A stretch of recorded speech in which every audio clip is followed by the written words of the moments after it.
Dag sê almal, vertrou dit gaan baie goed daar by jou woning en met jouself, ook in jou binnekant, jou gedagtes, jou hart. Weet jy, ons moet praat oor 'n belangrike onderwerp vandag en dit is oorwinning. Ons voel baie keer asof ons verloor. Asof ons op verloor pad en plek is.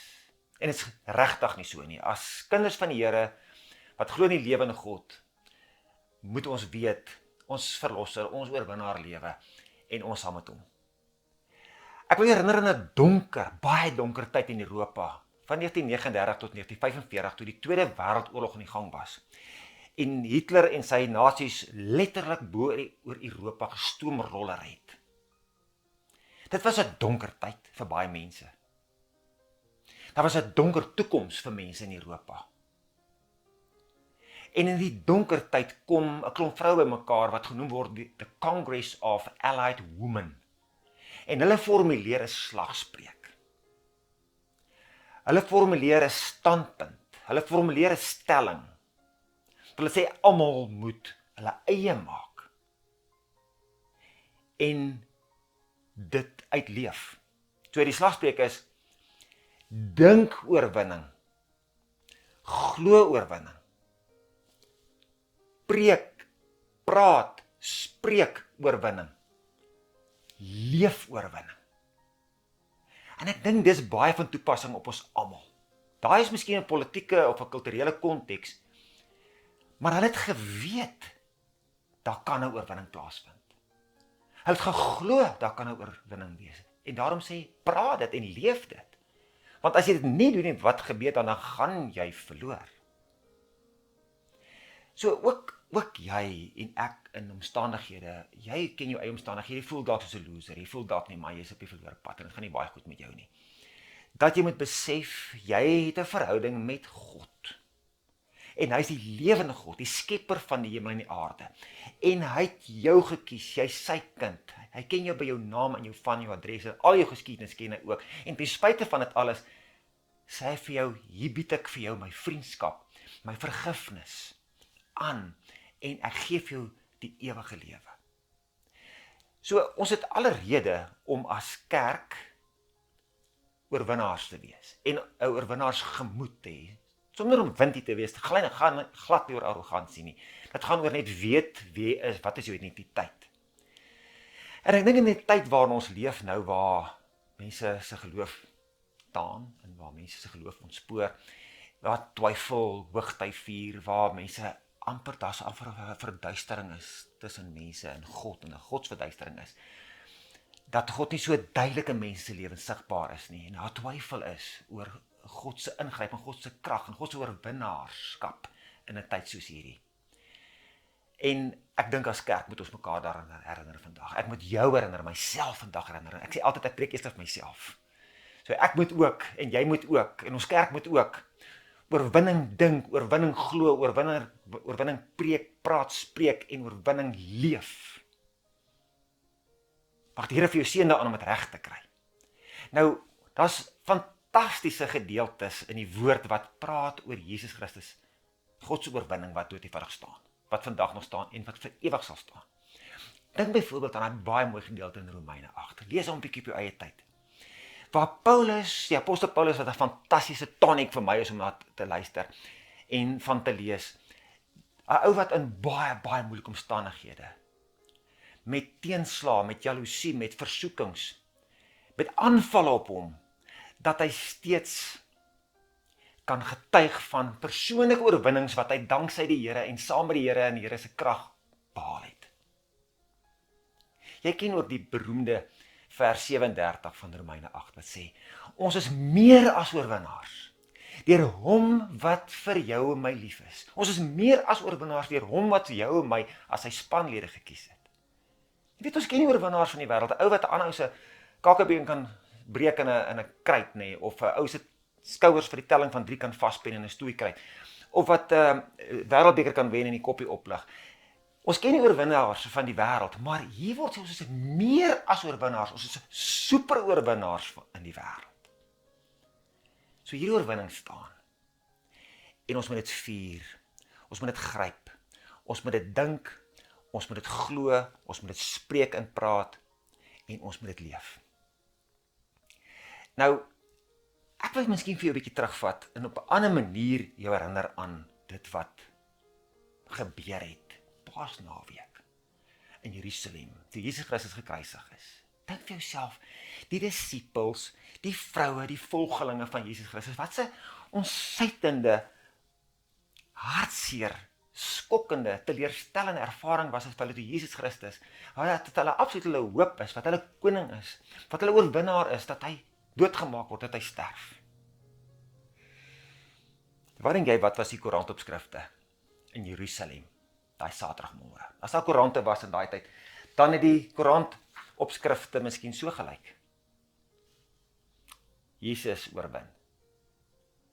Al die vyande van Jesus Christus sê hy is oorwin. Daar's niks van hom oor nie. Hy is doodgemaak. Hy is toe nie die een wat almal gedink het is nie. En al die mense wat hom spot en wat sê, ja, red jou van die kruis af en red ons ook. As jy die koning van die Jode is, doen al die wonderlike goeders. Waar is jou krag nou? Hier sit net hierdie hele koninkryk, hierdie hele euforie, hierdie stuk blydskap, hierdie stuk opgewondenheid, hierdie stuk oorwinning, wat net doodgewoon inplof. Maar laat nie klaar gelees nie, en die wêreld nie klaar gelees nie, want toe gebeur Sondagmôre, wat jy en ek ken. En Sondagmôre het 'n gebeurtenis plaasgevind, wat vir my en vir jou oorwinning verseker oor die grootste vyande wat ons het. Want ons kan baie dinge bereik in ons lewe, ons kan baie dinge regkry, ons kan baie dinge regkry met sweet in ons lewens, maar ons kan dit nie regkry om die dood te oorwin nie, Ons kan dit nie regkry om in die hemel te kom nie. En hier word dit vir ons gedoen, daai Sondagmôre. Hier gebeur dit. So toe is daar 'n nuwe opskrif, daai Maandagmôre in Jerusalem, is daar 'n nuwe opskrif, daar Jesus Christus oorwin Satan en die dood. Heeltemal 'n ander opskrif. Heeltemal 'n ander storie. En wat dink jy, wat was die blydskap?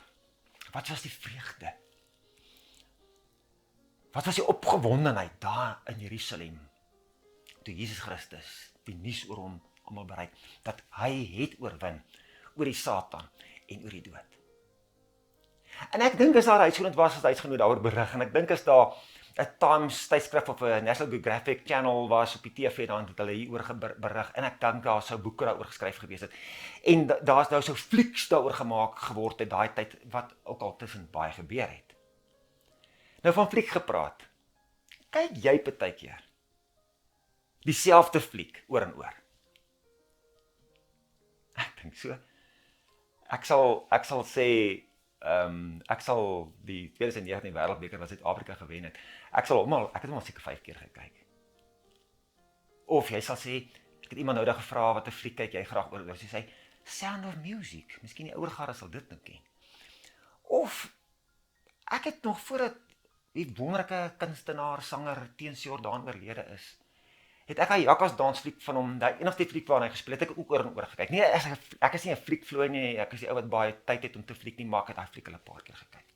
En soos daar verskeie sulke ander stories, soos Titanic, wat ek ook al 'n paar keer gekyk het, veral die jongste Titanic weergawe. So hoekom kyk ons hierdie fliek oor en oor? Want dit laat jou goed voel. Dit sê iets vir jou. Dit is soos 'n tonic. Dit is soos 'n stuk antibiotika. Dit is motivering. Dit gee jou moed. Dit troos jou. Dit laat jou lekker voel. Ek het nou van 'n ou gehoor wat hy is so gespanne oor 'n spesifieke rugbywedstryd, as sy spesifieke span speel, dat hy nie wedstryd wil kyk, hy kon die spanning nie vat nie, en dat hy eerder gekyk wat die eindtelling. As hy nie eindtelling is in sy guns, dan het hy besluit hy gaan die wedstryd kyk. Sal hy die wedstryd kyk as sy span verloor het? Waarskynlik nie. Hy gaan kyk die wedstryd dan na die tyd, as hy weet sy span het gewen. Ontspanne. Gemaklik. Dan lag hy nou maar vir die spelers die bal misvang, of die bal aanslaan, of dreef wat in ons druk, want ons het toch gewen. So gebeur daar goeders in ons lewe, dat ons verloor, dat ons pak kry, dat ons simpel goed aanvang, goeders waaroor ons skaam is. Maar aan die einde van die dag, weet ons, wat is die skrip? Hoe gaan die fliek afspeel? Wat het gebeur? Dit het gebeur, dat Jesus Christus die oorwinning behaal het, en ons met hom. Dit het gebeur dat hy my syne gemaak het. Dit het gebeur dat hy my die ewige lewe gegee het. Dit het gebeur dat hy my vergewe het. Dit het gebeur dat hy my gekies het. Dit is 'n feit. Jy kan die fliek terugkyk. Jy kan ontspan. Jy kan dit geniet om daarna te kyk en te weet dat Jesus Christus is die oorwinnaar. Ja, die Bybel gaan selfs so ver om bietjie daaroor spot te dryf. Daar's eintlik 'n stuk humor daaroor. As jy in 1 Korintiërs 15 bietjie saam met my lees. In 1 Korintiërs 15 daar by vers 54b staan daar: die dood is vernietig. Die oorwinning is behaal. En dan so 'n stukkie humor, is regtig 'n stukkie humor, daar moet eintlik staan want eintlik in die oorspronklike tekste staan op partykeer daar. So grappie. Dood, waar is jou oorwinning? Dood, waar is jou angel? Die dood is soos 'n by sonder angel wat steek sonder om te steek. Regtig 'n grappie. So 'n bietjie gespot met die dood. En dan staan daar by vers 57: maar ons dank God dat hy aan ons die oorwinning gee. Dit staan. Deur Jesus Christus ons Here. Dis absoluut fantasties. So ons kan dit lekker met ons saamvat, maar ek wil vir jou vra, dink asseblief bietjie daaroor. Ons hoor valse klanke oor oorwinning. Ons hoor dat mense dink dat jy oorwinnaar slegs is as jy sê nou maar 'n klomp geld verdien, of as jy die wêreldbeker wen, of as jy eerste in jou klas staan, 'n graad verwerf, of as jy een van 'n roem verwerf. Want daar is ongelukkige gelowiges en daar is ongelukkige kerke wat praat van die sogenaamde voorspoedsteologie. Om te sê, dis hoe die Here jou seën, dis hoe dit eintlik werk, jy moet dit ook hê. Nou wat gebeur nou as jy nie die sake transaksie kan beklink nie? Wat gebeur nou as jy slegte nuus oor jou gesondheid kry? Wat gebeur nou as jy klomp geld verloor? Wat gebeur nou as jy nie eers in die klas staan nie? En ek het so gebid daarvoor en so geglo in die kerk het dit van my vertel. Ek dink dit doen geweldig afbreek aan dit wat God sê ons eintlik is, as hy sê ons is meer as oorwinnaars. Al loop die wêreld bo oor jou, al verbrysel die wêreld jou, al loop die weermagte van die wêreld reg bo oor jou, dan is jy steeds oorwinnaar, jy is steeds meer as oorwinnaar. God se oorwinnaarskap en God se seën word nie gemeet aan rykdom en roem en aan 'n spesifieke posisie of 'n sekere erkenning nie. Al word jy deur die wêreld plat geloop, jy is steeds oorwinnaar. Ek wil jou 'n voorbeeld wys van die skade wat kerke kan aanrig. Hierso is 'n koerant van 10 Oktober, die rapport koerant. En dit gaan oor Jesus se gesant vat miljoene. Waar daar vir die kerk gesê word hoe die koninkryk van God werk. Koninkryk van God werk so dat jy belê jou geld by die kerk en die kerk gee vir jou rente en jy vir die res van jou lewe, jy gee bekommernis oor finansies nie. So met ander woorde, die koninkryk van God gaan oor geld. En is nie waar nie. En duisende mense het geval hiervoor en is miljoene rande belê en hierdie geld is verkeerd belê. Daar is mee gedobbel met ander mense se finansies en hulle is vandag in 'n verskriklike slegte situasie. En wat se skade doen dit ook aan die kerk en in die boodskap van die Bybel? Wat sê moet daai mense dink? Die gesant van God, homself selfs Jesus noem, het vir ons 'n vals leer verkondig.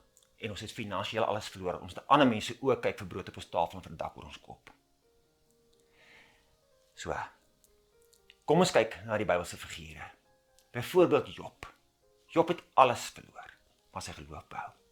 Daniël het in die leeukuil beland.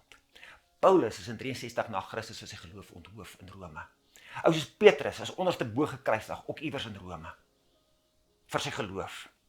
Jesus Christus is vermoor. Stefanus is met klippe dood gegooi oor sy geloof. Maar hy is steeds meer as oorwinnaars in God se oë. So ek en jy moet weet, ten spyte van nederlae in die wêreld, ten spyte van die geld ons verloor, ten spyte van akademiese kwalifikasies wat ons nie verwerf nie, posisies wat ons nie verkry nie, of goed wat ons nie reg kry in die lewe nie. Die grootste ding, die belangrikste iets, naamlik vergifnis, naamlik genade, naamlik die ewige lewe, naamlik ewige geluk, wat geld en goeders en sweet nie kan kry by die aarde nie, dit het ek gekry by die Here. En as kerk moet ons dit nie vergeet nie, ons moet daardie oorwinning altyd dink en glo en spreek en praat en in daai oorwinning leef. Ons staan op vaste grond. Ons staan op die oorwinnaarspodium. Ons staan op die fundament van die apostels en die profete. Ons staan in 'n gebou gemessel waarvan Christus Jesus self die hoeksteen is.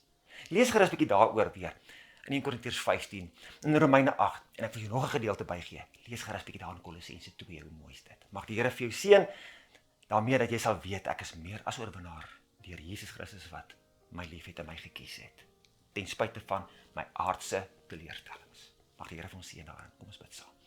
Here, baie dankie dat ons meer as oorwinnaars is omdat U ons liefhet.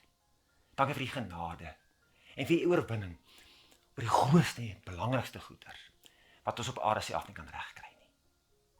Ons weet ons kan 'n klomp ander goed regkry, soos om geld te maak, of om suksesvol te wees, of om 'n graad te verwerf. Maar hierdie kan ons nie kry nie en U kry dit vir ons. Ons loof U daarvoor. En ons bid dat U vir ons altyd sal seën met 'n vuur en altyd as oorwinnaars saam met U te leef, nou en ewig. Amen. Geen dag vir jou, geseënde aand vir jou, praat weer, totsiens.